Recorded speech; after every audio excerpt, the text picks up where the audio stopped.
अस्सलाम वालेकुम नाजरीन। ड्रामा सीरियल बिस्मिल के नेक्स्ट एपिसोड में आप देखेंगे तौकीर मियाँ जो अपने बेटे और अपनी पहली बीवी की वजह से इस दूसरी बीवी मासूमा को इग्नोर कर रही हैं। वो तो इसे अब बात भी नहीं करना चाहते। ऐसे में ये मासूमा मासूम बनकर बुला लेती हैं। अब जब तौकीर मियाँ घर जाते हैं वो तो घर पर ही नहीं होती कि वो अपने पुराने घर गए हैं। तो तौकीर मियाँ वहाँ पर रवाना होते हैं। तो इधर रेहाम बेगम जिसे बहुत ज्यादा अफसोस है तौकीर की इस बेवफाई का, वो तो अपने बेटे मूसा के सामने भी इजहार करती हैं। तुम्हारे बाप ने मेरी इज्जत खाक में मिला दी। तो मूसा अपनी वालदा को तसल्ली देता है कि आप परेशान मत हो मॉम, हम खामोशी से उसे यहाँ से चलता करेंगे। मैं उसे डैड की जिंदगी में रहने नहीं दूंगा। मगर ये तो सिर्फ और सिर्फ मूसा की भूल ही होती है, क्योंकि अब तक तौकीर मियाँ का जो रूप देखा था वो सिर्फ उन्हीं का था। मासूमा के पास तो वो गए नहीं जो उसके कसीदे सुने और उसके बोल बोले। आखिर वो पहुंच गए वहां पर। मासूमा के पास पहुंचे वो तो बेचारी बनी हुई है। आपकी बीवी की जुबान मेरे बेबस बाप को निगल गई। तो ऐसे में जुहेब भी यहाँ पर आ जाता है। तो इधर मासूमा जो कि रो धोकर बेचारी बनने लगी। जब जनाजा लेकर आए तो आपका बेटा यहाँ पर पहुंच गया और उसने सबके सामने मेरा तमाशा बनाया, मेरे सर पर पिस्तौल तान दी। वो तो मेरी जान लेने के दर पर था। ये सब सुनकर तो तौकीर मियाँ को काफी गिल्ट महसूस होता है कि रिहाम की वजह से मेरी दूसरी बीवी मासूमा का बाप चला गया। उन्होंने मेरी बीवी की वजह से कितनी मुश्किलात देखी और मैं मासूमा को ही इग्नोर करके बैठा था। तो बस फिर इस मासूमा का ये जादू सर चढ़कर बोलता है तौकीर मियाँ पर।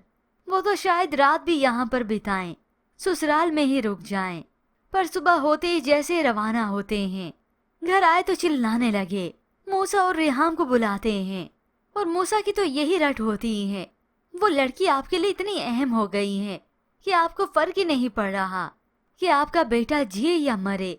लेकिन अब तौकीर मियाँ अपनी ही जुबान बोलते हैं, क्योंकि पहले मासूमा की परछाई जो हट गई थी वही तौकीर मियाँ जो माफी मांगते मांगते नहीं थक रहे थे, आज चिल्ला कर कह देते हैं मर्द था हक है मेरा कर ली शादी तो क्या हो गया।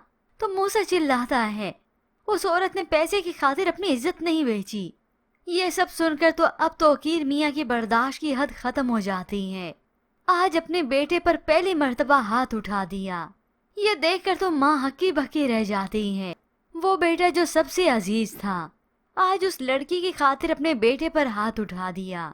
तो रेहाम बेगम भी कह देती है गुनाह करके एक्सक्यूज हमें कर रहे हो, बहुत अच्छा खून सफेद कर दिया तुमने।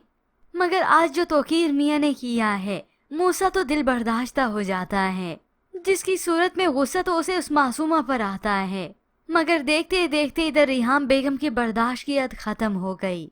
चलो मैं अच्छी नहीं लगती थी, मगर ये मूसा अपनी औलाद को उसने उस लड़की की वजह से हाथ उठाया और इसी डिप्रेशन में आकर रेहाम बेहोश हो जाती है। वो बेहोश होकर नीचे गिरने ही लगी कि उसी वक्त तौकीर मियाँ उसे संभाल लेते हैं। रिहाम रिहाम उठो, क्या हुआ है। मगर फिर देखते देखते इस मासूमा का जादू तो सर चढ़कर बोलेगा इस तौकीर मियाँ पर। वो पहले पहल तो ऐसी हमदर्दी के जाल में उसे फंसा देगी कि तौकीर मियाँ तो कहीं के नहीं रहेंगे और फिर फेंकेगी तौकीर मियाँ पर अपनी झूठी मोहब्बत का जाल और तौकीर मियाँ तो सिर्फ उसी के ही होकर रह जाएंगे।